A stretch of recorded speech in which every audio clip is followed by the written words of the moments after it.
অনেকেই জানতে চেয়েছেন বাজিগার পাখি ডিম পাড়ে কিন্তু বাচ্চা ফোটে না, কারণ কি? কারণ তো অবশ্যই আছে, হয়তো আপনার পালনে নয়তোবা পাখির। চলুন জেনে নেই বাজিগার পাখির ডিম থেকে বাচ্চা না ফোটার প্রধান 3টি কারণ। সবার আগে দেখতে হবে ছেলে এবং মেয়ে পাখির মধ্যে মিটিং ঠিকমতো হচ্ছে কিনা। যদি ছেলে এবং মেয়ে পাখির মধ্যে সফল মিটিং না হয়, ডিম ফার্টাইল হয় না, ডিম নষ্ট হয়ে যেতে পারে। মা পাখিটি যদি ঠিকভাবে ডিমে না বসে কিংবা পরিবেশগতভাবে চারপাশের ওয়েদার বেশি ঠান্ডা বা গরম হয়, তাহলেও ডিম নষ্ট হয়ে যেতে পারে। যেহেতু এখন গরমকাল, এটারও একটা পসিবিলিটি থাকতে পারে। মেয়ে পাখির শরীরে যদি ক্যালসিয়াম বা পুষ্টির ঘাটতি থাকে, তাহলেও ডিম ফার্টাইল হয় না, সেক্ষেত্রেও ডিম নষ্ট হয়ে যেতে পারে। তাহলে করণীয় কি? প্রথমে দেখতে হবে পাখির বয়স ঠিক আছে কিনা।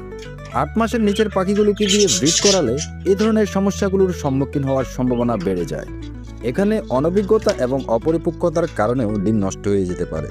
পরামর্শ: পাখিকে পুষ্টি সমৃদ্ধ খাবারগুলো খেতে দিন। ব্রিডিং বন্ধ করে পাখিকে রেস্টে রাখুন। প্রয়োজনে ভেটেরিনারি পরামর্শক্রমে ক্যালসিয়াম ও ভিটামিন কোর্স কিংবা ব্রিডিং কোর্স করাতে পারেন।